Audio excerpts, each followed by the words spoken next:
One of the greatest discoveries in all of human history, the foundation of all religions and philosophy and all success, is that you become what you think about most of the time.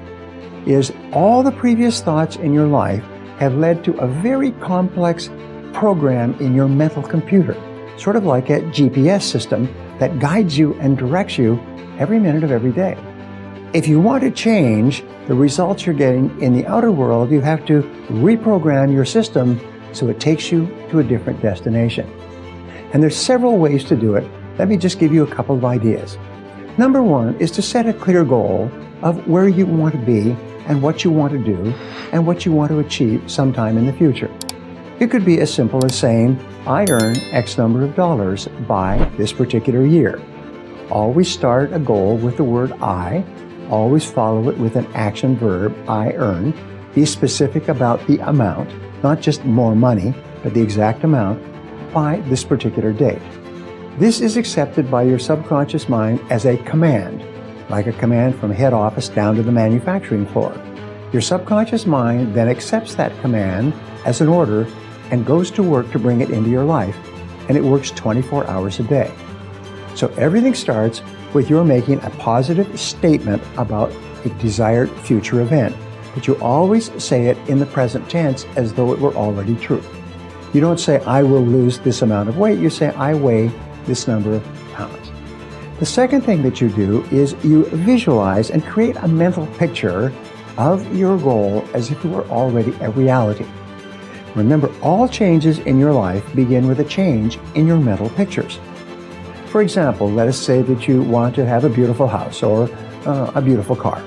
And I've given this advice to thousands of people, is start to go out to open houses on the weekends in neighborhoods where you would like to live.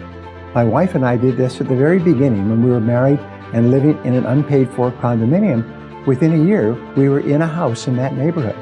And later, we got into a house in a bigger and better neighborhood, and later, an even bigger and better house in a nicer neighborhood. Because what we did is we would go through houses and we would visualize and feed our minds visually of all the rooms and pictures and layouts, and soon we began to gather a picture of what our perfect house would look like. Another thing you can do is subscribe to or buy magazines off the book stands, Better Homes and Gardens, Architectural Digest, Page 3. Look at the beautiful home. Look at the real estate sections in the newspapers every weekend. Look at the beautiful homes and descriptions that they have for sale, and start to create a picture of your beautiful home.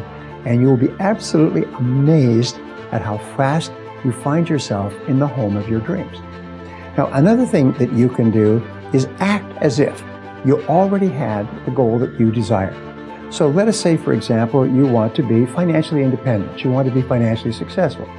How would you behave if you were financially successful? How would you dress? How would you organize your life? How would you treat other people?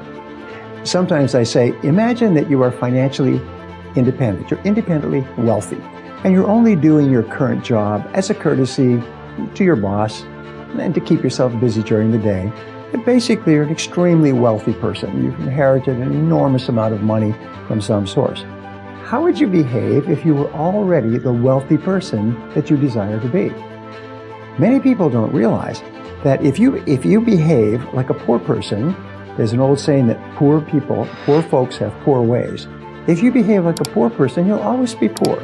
If you dress like a bum, if you have a messy home or apartment, if your car is dirty with junk in the back seat, that's how poor people live.